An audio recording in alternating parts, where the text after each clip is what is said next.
Hello. This session we will be discussing about open system interconnection model.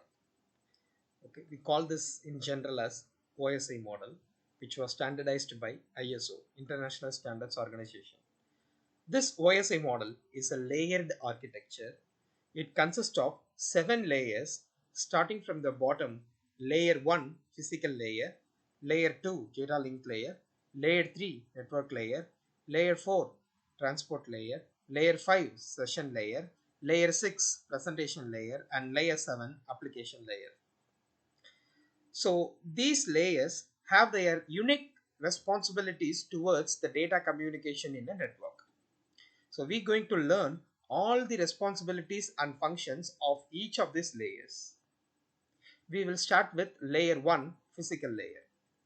This physical layer is responsible for movements of this individual data bits from one hop to the next hop. Say for example, if you have a device A which is connected to a network switch or towards a network router. Okay, so this physical layer will take the responsibility of transferring the bits from one hop, that is from one device, to the immediate next node.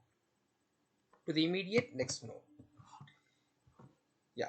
So in detail, we are supposed to say like the physical layer here coordinates the functions which are required to carry the bit streams over the physical medium.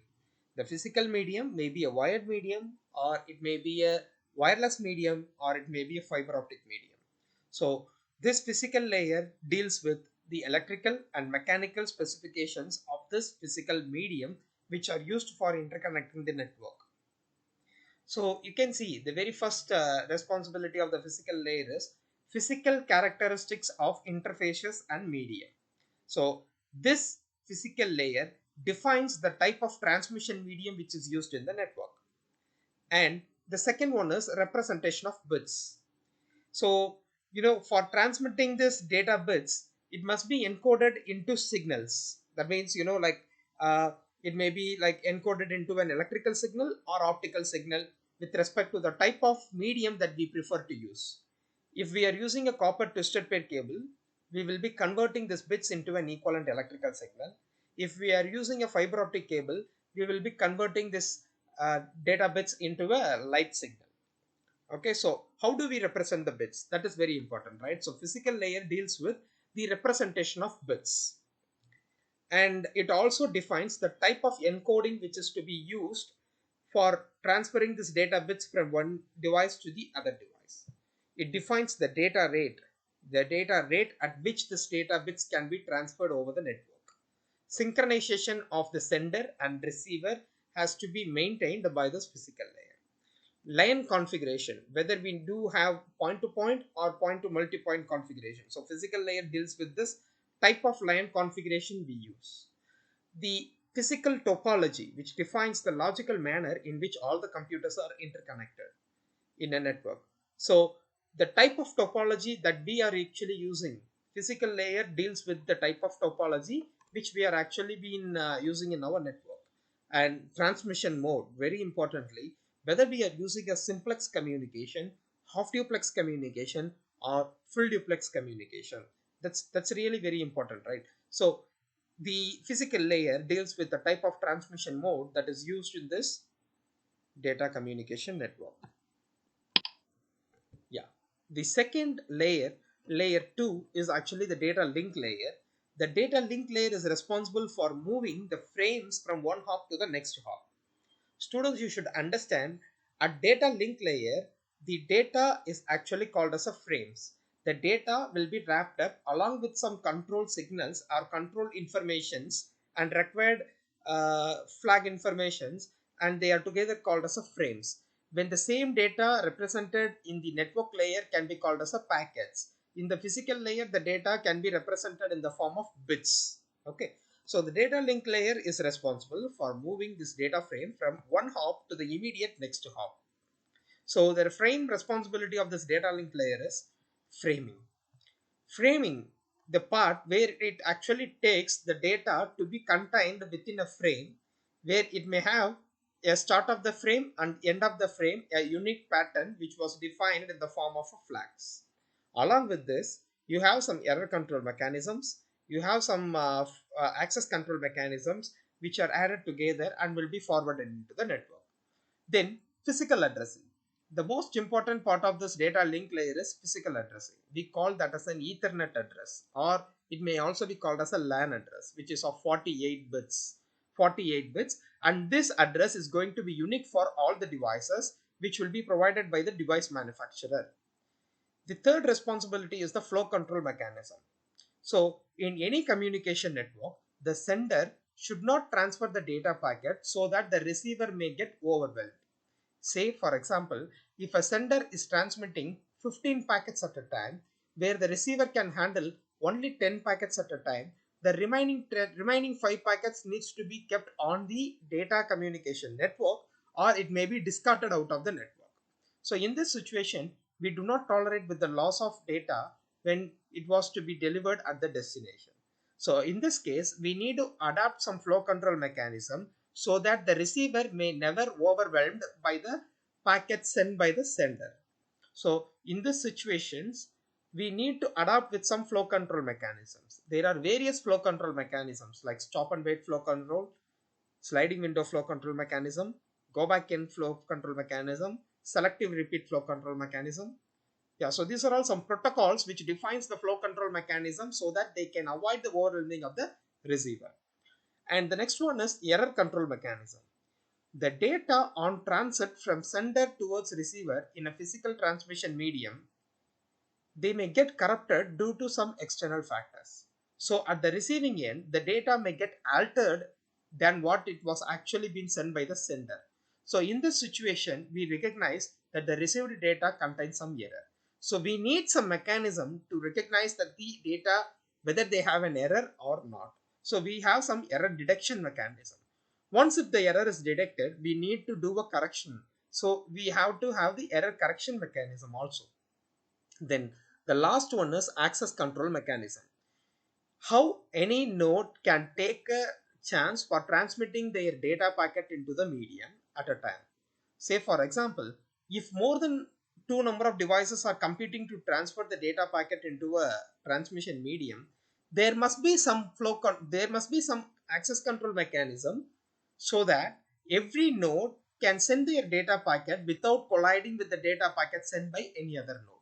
So access control mechanisms provides you or ensures you to have a availability of the physical medium for the transfer of data packet from every nodes.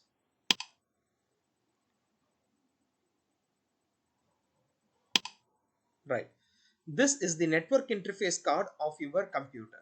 This was the very older version of this network interface card, which can be called as the network interface card, which can be placed on your motherboard, okay, as an add-on card. So the add-on card, it means whenever you need this, you can fix it into the slot, or if you do not need this, you can remove it from the slot. But nowadays the laptops carrying on-board available network interface card. So the network interface cards will carry the unique address called as the physical address or MAC address. Fine. Let us talk about layer 3, network layer. The network layer is responsible for the delivery of the individual data packets from the source host to the destination host. Say my computer is going to be the source host, which is located somewhere in Chennai. The Google server, which is located somewhere outside of my state, maybe it is located in the Mumbai. So now I just wanted to communicate with this server, right? So the network layer will take the responsibility of forwarding the data packets from my source host till the destination host through all intermediate nodes. The prime responsibility of this network layer is providing a logical address to all the computers connected in the network. Students should understand the difference between the physical address and the logical address. Physical address is the address carried by the network interface card. So every manufacturer will provide you with the physical address. So any device which is capable of communicating will carry an address called as the physical address or Ethernet address or LAN address, local area network address. But logical address is the address that is provided by the network to the computers connected in the internet. So there are two different ways of configuring this logical address. One is static way of configuring, another one is dynamic way of configuring.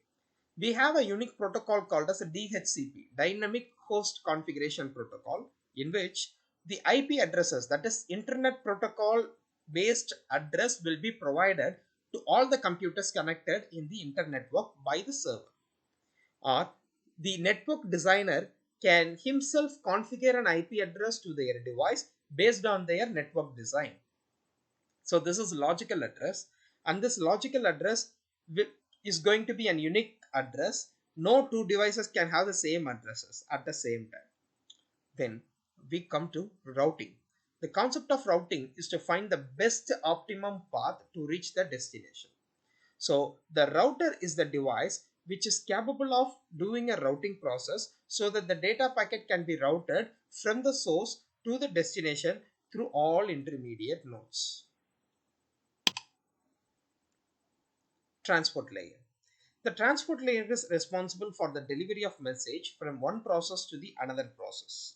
Okay, say physical layer is responsible for dealing with individual bit streams into the network, where data link layer is responsible for delivering the frame from one hop to the next hop, where network layer is responsible for delivering the packets from source host to the destination host, whereas the transport layer is responsible for delivering the message from one process to the another process, say for example from the source process till the destination process. The responsibilities of the transport layers are service point addressing, segmentation and reassembly, connection control, and the flow control and error control mechanism as similar to that what we are actually using in the data link layer. Here this flow control and access control is going to help the transport layer to deliver their messages to one process to the other process. The data packet, the data messages is going to be here segmented into multiple. Okay, the entire message is going to be segmented into multiple. These multiple segments will carry a sequence number so that at the receiver's end, the recipient of all these messages as a segments, they can reassemble the segments based on the available mentioned sequence number, and the original data can be reconstructed at the receiving end. Layer 5 is the session layer. The session layer is responsible for dialog control and synchronization. Okay, the dialog control is about to be maintained between the sender and the receiving computer. The synchronization of the bits between every individual hops has to be maintained. So all this will be dealt by this session layer. So it actually establishes, maintains and synchronizes the interaction among all of these communicating devices. Then we come to the layer 6 presentation layer, which is responsible for translation, compression and encryption. Translation, it means we're just going to translate the information from one form to any other form. Compression, the data compression is maintained in order to reduce the number of bits and to avoid the redundant bits to be transferred into the network. Encryption is a very important part. In order for enhancing the confidentiality of the information flowing into the network, we inculcate this technique called as encryption. We have a two process at either side of this communication network between the source and receiver respectively. We have encryption process that is to be carried at the sender side, whereas at the receiver side a decryption process has to be made. So in between this sender and receiver, the data will be in the form of unknown. Layer 7 is the application layer.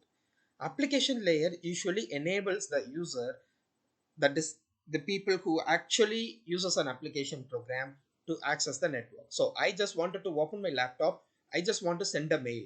So I'm opening an internet application program where I will open my Gmail box and I will start logging in into this and I will compose an email and I will send it. So that's what the user actually knows and the user actually works with. So whenever he wants to work with the network, he will be opening up the application program which is dealt by the application layer. So this application layer provides the user interfaces and it provides the support for the services such as email, World Wide Web, remote file access, shared database management systems or some other distributed information based services. Okay, See, the type of applications like network virtual terminal, you are taking a remote login of any remote desktop computers, right? So that, and file transfer, file access, file management, email service, directory services, everything comes under this application layer. So students, you should be very clear: layer 1, layer 2, layer 3. That is physical layer, data link layer, and network layers, which deals with the network, and so they are actually called as a network support layers.